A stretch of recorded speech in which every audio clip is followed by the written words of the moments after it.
You know damn well baseball is a great sport. Fuck out of here. Nobody knows that. Nobody believes that, not even you. Y'all millennials need like action every second. Like, how about some strategy? How about some like coaching and Bro, if I want strategy, I'll watch some chess. I'd rather watch I'd rather see a very, very hard game of chess than any type of game for baseball. You know what? I did watch one playoff game one time and I enjoyed myself. I bet But that was you probably did. because I was drinking and doing other things that actually were entertaining while it was on in the background. Much like Family Guy. I love you too. Look, you get a heart shape out of that. You know It's like that background noise that everybody needs before bed. Or when they're doing Wow. Like, you get another heart emoji. You know what I mean? Love you too, buddy. Love you too. I love you too. Welcome, ladies and gentlemen, to episode 2 of Open Gym. We appreciate y'all joining us. For those of y'all that are new, welcome. We're here to have some fun. Open Gym is a show that understands how important the culture is to sports. So we're going to talk about both. I got Poppy Rob with me. Poppy Rob, what's good? Poppy Rob in the building, Philadelphia, Ponce, Puerto Rico. What's really good? You know what it is. And we got Chi-Town's finest, my boy Tone. I'm here. And last but not least, we got Gio the Great. My brother, how you doing? Doing fine, and you? Hey, man, I can't complain at all, man. I'm happy to be here, man. I appreciate y'all joining me today. We got a lot to talk about. A lot has happened since the last time we done kicked it. Y'all ready to get into it? For sure. Let's go. All right. Now, recently, the NBA has announced that they will be returning to finish the 2020 season. Now, what that means is they're going to put basketball players in some type of bubble, they've called it, at Walt Disney World in Orlando. Now, this has caused quite some trouble. You have one side of the fence that is saying, yes, basketball is back. We need this. We need enjoyment. We need the money in our pockets. We want to finish this season because we've sacrificed our whole lives to be champions. Because there are players that have a very good chance of winning another championship this year if this season finishes out. But on the other side of the fence, you have players and people as well that feel that bringing basketball back at times like this just doesn't make sense, that it's not necessary, that there are more important things to focus on, that we are fighting for social justice. That's what we want to focus on. We don't want anything to distract us from that. And there are some players that feel if basketball comes back, that will be a distraction. Like I said, two sides of the fence. Rob, do you feel that Kyrie Irving is correct? Do you feel that we should bring basketball back to end the 2020 season? I feel like we should not come back to basketball, especially right now with the atmosphere that's going on. You can probably say that the NBA is about 80 to 85% black. Maybe it's even higher than that. With that being said, just the thought of having 22 teams in a playoff, I mean, just think about it. Why the hell you even have a regular season? You have 90% of the regular season done, ready to go. You're going to put in 22 teams, and then the other 8, you know, you're not going to bring them in at all? I think that's a disrespect not only to the game, but to the league and the rest of the league officials. Man, it sounds kind of crazy. First of all, they open up a bubble. Second of all, it seems like the game is forming a distraction for what's really important right now. They are young. They feel like the streets is them. They are speaking for the streets. So I think these guys have more in common with these young brothers out here marching and fighting for these reforms than they do with these old white men who want to just make billions of dollars right now.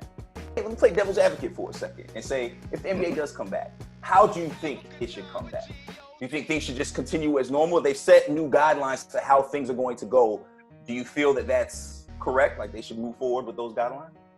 Not really, because like having that many teams there is like a health risk anyway. All them teams right in there. If you're gonna do it, just have the 16. But then it's also like Memphis, they the 8th seed, and they probably had one of the toughest schedules left. Meanwhile, like Pelicans, they had like one of the easiest schedules remaining the rest of the season. So it's like that advantage that they had a tougher schedule than the 8th seed. And it's like the integrity of the game is kind of like being infringed upon. Just do what you used to do. Name the best team with the best record, the Milwaukee Bucks, the NBA champions. I think for people that are fans of losing teams, I think that's very, very easy to say. But what about people like me, Laker fans, Fans that just knew Bron was going to bring that ring back to Hollywood. Bring that trophy home where it belongs, where it's meant to be. I was waiting for this. I saw it coming. Oh, the team was looking good. But let me forget you're a liberal sexual. Now, now let me say, listen, LeBron, I fuck with Bron because he's a Laker. Just like I fuck with D'Angelo Russell, just like I fuck with Andrew Bynum, just like I fuck with Luke Walton. If you a Laker, I'm going to ride with you till the wheels fall off. And LeBron is a Laker, and if he gets me a ring, that's my guy. But he had to prove himself this year. He feels like he's in a position to win a championship, and he's one of those guys that feels like, the NBA should come back. Us playing isn't going to distract us from the overall purpose. Now, personally, I'm on the side of whoever decides, whether it's Kyrie, whether it's LeBron, whoever your leader is going to be, whoever is going to say, this is what we're going to do, as NBA, y'all got to stick together. If Kyrie is telling y'all we're not playing, then all of us have to do that. We got to be uniform. If Kyrie and Bron decide, listen, we need to play, then we all need to do that and come up with a solution where while we're playing, what are we actively doing to help the cause? I just want to see. Are they on the same page? We don't know if they're on the same page. Patrick Beverly was like, he doing whatever Bron say. And Bron ain't the president of the Players Association, yeah. And so the thing is, they got to ask themselves, who's their leader? Who's going to be the guy that speaks for the NBA that they trust? And, let's get together on this, man. Let's show some unity. Let's show that we're all on the same page. Because right now, all the media is going to do is it's going to be black man against black man. The whole world against Kyrie. Oh, flat earth Kyrie. Let's trash him. That is not what we need right now. We all need to be on the same side. I want to hear from Kawhi Leonard, personally. While you're over there with your Lakers, I want to hear from my boy Kawhi. You're going to get 2 or 3 words. And that funny ass laugh.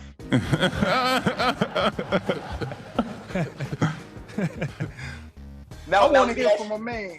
Now, before we move on, let me ask you guys, do you feel if Kyrie was in the position that Bron was in, if Kyrie had a road to the playoffs, if Nets were #1 in the East, if KD was back and he knew that they were going to be in that championship game, do you think Kyrie would have the same energy? Hell yeah. Of course he would. And no question. Like, are they making the playoffs this year on that 22-team format? I mean, come on, man. Like, he's saying that because he knows he has no chance. Even if his team makes the playoff, he has no chance. He's just out there. And I don't blame him. You know what I mean? Because he might say, like, look, we got to get together as black people and do something for the cause and all the stuff that's going on right now in the streets. With that being said, he knows that he doesn't have a chance. Therefore, he's riding on that train. Oh. That's how I feel about it. I mean, look at LeBron. LeBron is dying to play. You know what I mean? And at the same time, he wants to jump on the cause. You know what I mean? And Kyrie is like, you know what? Forget the game. Let's do the cause. Let's jump on the cause. Let's forget about playing. LeBron is trying to do both. And look, I'm on LeBron's side on this one.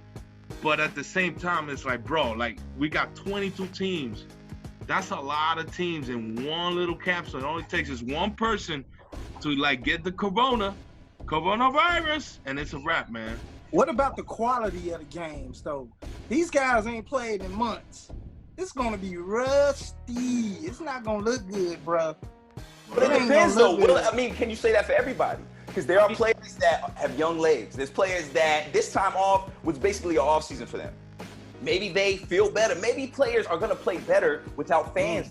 Maybe players are going to feel better without the pressure of having to perform for fans. Maybe some players are going to play worse because they don't have fans to play for. Some players play off pure adrenaline.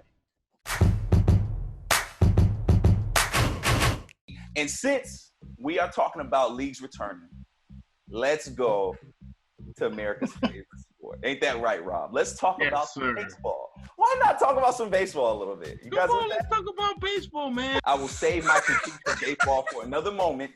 Let me give a little context to what Rob. I love you too. Now, the reason why this is such a big deal and why people are talking about this is because MLB Commissioner Rob Manfred, after telling the fans, there will be a 2020 season, I promise you.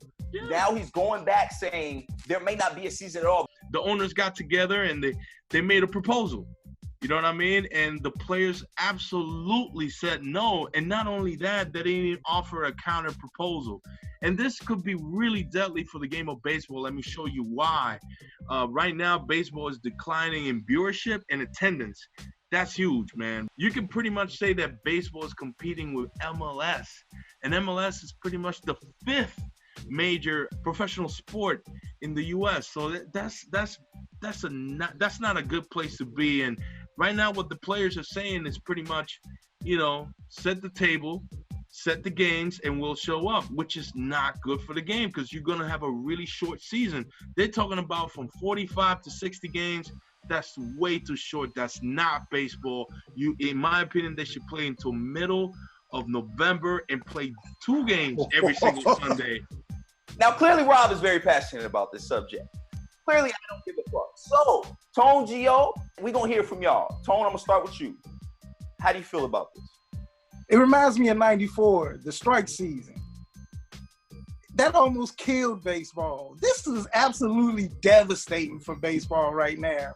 First of all, you got the greedy, not the players, Rob, but the greedy owners who don't want to open up their books to share the revenue with the players. So I can't blame them. Second of all, America's pastime, racism and baseball. It all goes hand in hand, bruh. The other thing was, I came up to visit my dad, and it was just me and him, and got to the ballpark early. I'm sitting in the dugout, and security guard comes over and says, "Hey, George doesn't want anybody in the dugout." My dad was like, "What?" "He's my son." So he goes, "All right, hey, go in my locker." He goes, "But before you go, look at third base. It's Craig Nettles' son taking ground balls at third base."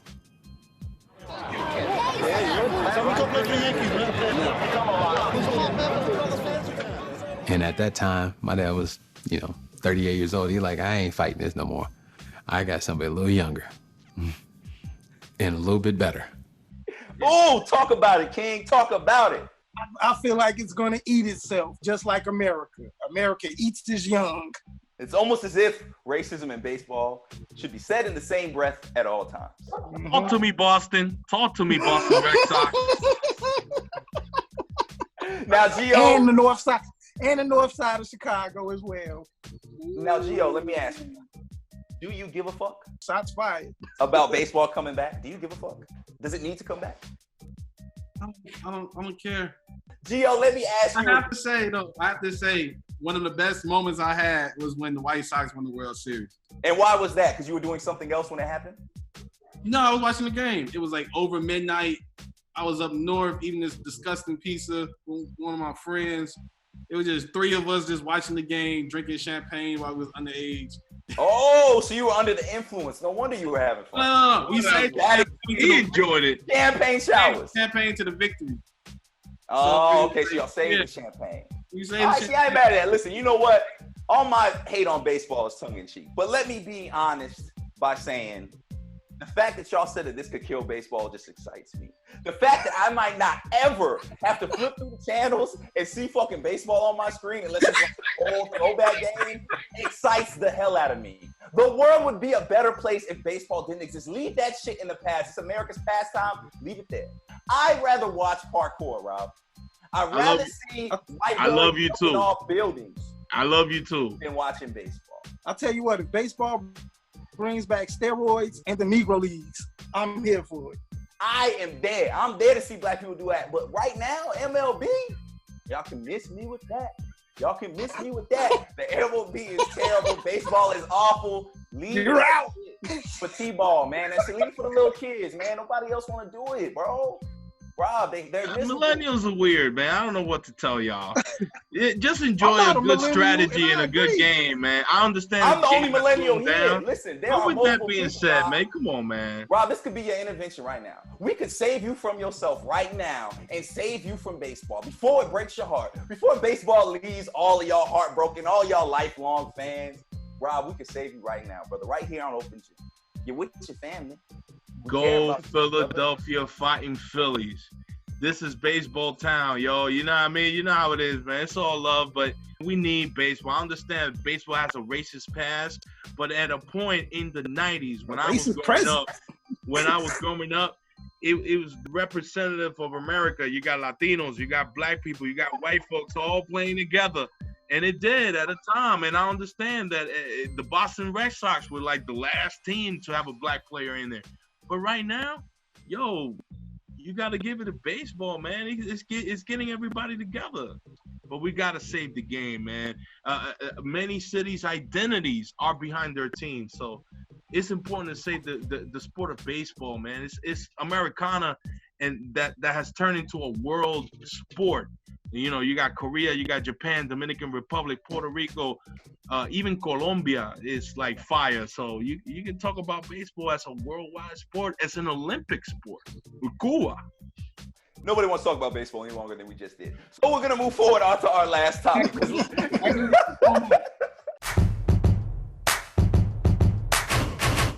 Now, last but not least, we got to take the time to shout out the GOAT of comedy, Mr. Dave Chappelle. Now, Dave Chappelle used his voice to do what he does best, and that is make white folks uncomfortable with simply stating the truth. Now, Dave Chappelle released, maybe call a mini special called 846. Now, maybe you ask, why 846? 8 minutes and 46 seconds was the amount of time that murderer kept his knee on George Floyd's neck. Now, what Dave Chappelle did was he dedicated his whole special to just talk to the people about what is going on. Gio, I'm gonna start with you, brother. How did this special make you feel? It reminded me of like my uncle used to tell me things about social injustice and inequality and stuff like that, and it was like the same stuff. And it just felt like one of your older uncles just talked to you. It's not even the first time he done felt this about this situation. Like the older you get, the more times you done seen Eric Gardner or George Floyd or Trayvon Martin. It just keeps piling up, and you just like frustrated and like, why is this even a thing? You know, and that's how I felt. You know what I found interesting in watching it? The codes. The police officer that apparently pulled him over and gave Dave a break is the same officer that ended up killing a young man the next day. It's a lot of eeriness, and I feel like Dave Chappelle, what people don't realize is Dave Chappelle, he's speaking in codes, bro. People are missing that. They getting caught up in what he's saying and the comedy, but to me, he's been giving codes since he came back into the game. And I think a lot of people are missing that. A lot of deep shit. Definitely, he's been talking about it for years now. This is something he's talked about what, 10, 15 years ago? And he did it in the era of social distancing. I mean, his show was outside. Just think about that. He went out of his way for him to use his voice during this social distancing time to make a show outside to talk about police brutality, a topic that's old as dirt. You know what I mean? So just think about that, man. This is something that I wish more celebrities would join. Even Michael Jordan donated a lot of money. When's the last time Jordan did something for social justice in that manner? So, you know, Chappelle has always been ahead of his time, you know, when it comes to that subject. And like my man said, he's speaking in code. Just sit down, listen, and make the math. And he said it in the start of his stand-up, that this is history we're making right now. And instead of giving a hilarious performance, which we know he could have done and we've seen hundreds of times, he took an historical moment, and not only his life, but America, because he's that big, to use his voice to speak out about what all three of y'all had said in your own ways, a story that is as old as time. Now, Gio, you said something in the very beginning where you said you had this game brought down to you when you was a child. What year, if you don't mind sharing, what year was that? If you just give us a rough guess. I mean, I can't say per se because it was always there. I want to say second grade. I went to Douglas Academy on the south side. My uncle was driving me to school. I was looking out the window and I was like, okay, Chicago flag, American flag, Illinois flag. What's that fourth flag? And he was like, that's a Confederate flag. Like now, they taking it from buildings, they banning it from places, and they saying like this is a sign of hate or whatever. I'm like, that stuff my innocent mind thought in second grade. And the reason I asked you about what year that was because, dude, you was in second grade. That means that things have not changed since you was a kid. That means that we're telling our kids the same things. We're answering the same questions. Why is that Confederate flag hanging? It's craziness. We got my man Trump up there. He allowing it. He endorsed it. Yeah. He's the poster child for it, and that is what our country has become. Because he's the face of our country, that's what people think we're about and what Americans are about. And sadly, it's not wrong. Sadly, that's what this country is built on. And I want to end this topic by saying, Dave Chappelle, from all of us, from Open Gym, thank you for using your platform to just do something bigger. I think it's crazy. We just had a conversation about how important it is for people that not only have high status, but high economic status, and that cost a lot of people a lot of money. For these people to speak with us, to stand with us, and to talk about this topic, and then literally a day after we talked about it, it happened. To me, it's beautiful, man. Dave Chappelle, thank you so much. Thank you so much. But now let's switch gears. We're at the end of episode 2. And what happens when you're at Open Gym and you're about to leave? You got to take that last shot. And you better make that shot. You got to hit your last shot before you leave the gym. Let's go back to the beautiful game of baseball. A game that's old as dirt as well. With that being said, I understand that it has a really racist past. You know, you can start from the Negro Leagues, you know, the Jackie Robinson to the Boston Red Sox. With that being said, baseball became the #1 sport in America. It was so popular that not even a bad agreement in 1994 that folded the game could bring it down, and now it's in danger. And I know people, millennials, everybody saying, "Oh, so what?" Baseball is one of the hardest sports to become a pro on. You got to play at A ball, you got to play AA, you got to play AAA. So many jobs, so many scouts, so many concessions, so many towns that depend on it. Let's save the sport, because we got Latinos, we got black people, we got white people all coming out of that dugout. The longest 30 seconds ever. Tone. NASCAR's history started in February 15th, 1948. We're 2020 now. That's 72 years. In those 72 years, there were 7 black drivers, including Bubba Wallace today.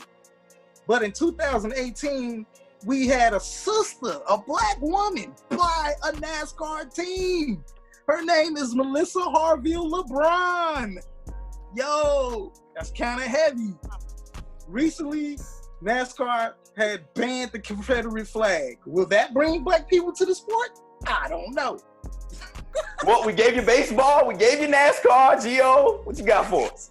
I just wanted to give a shout out to all the protesters out there marching, you know, fighting the good fight, especially all the people who got injured.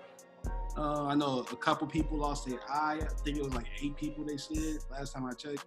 Just shout out to you. Thank you. And Black Lives Matter. Peace, love, and head grease. There we go. Black power, baby. Now I'm also gonna give thanks, just like my brother Gio did, but this is exclusively for black women.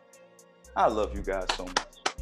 I love y'all so much, and I think I can speak for all. We all love y'all. Thank you guys. And I'm not being funny, I'm not being silly. This is so serious. Thank you guys for what y'all do for us black men. Thank you for loving us no matter what. Even when we give y'all reasons not to love us, even when we are part of tearing y'all down, even when we are a part of hurting y'all, breaking y'all hearts, y'all still love us. Y'all make excuses for us. Y'all defend us and y'all fight for us. And black women, let me tell y'all, that means so much to us in a world that does not love us, in a world that will not fight for us, in a world that does not believe us. Thank you for believing in us, black women. And I just wanted to take a little shout out to just give y'all some love, man. I love y'all queens. And my brothers, I love y'all too. Thank y'all so much for being a part of episode 2 of Open Gym. To our Open Gym family, we love y'all. We hope y'all stay safe because there's still trying times. Wash your hands and your ass. Wear your mask and your gloves. We love y'all. This is Open Gym.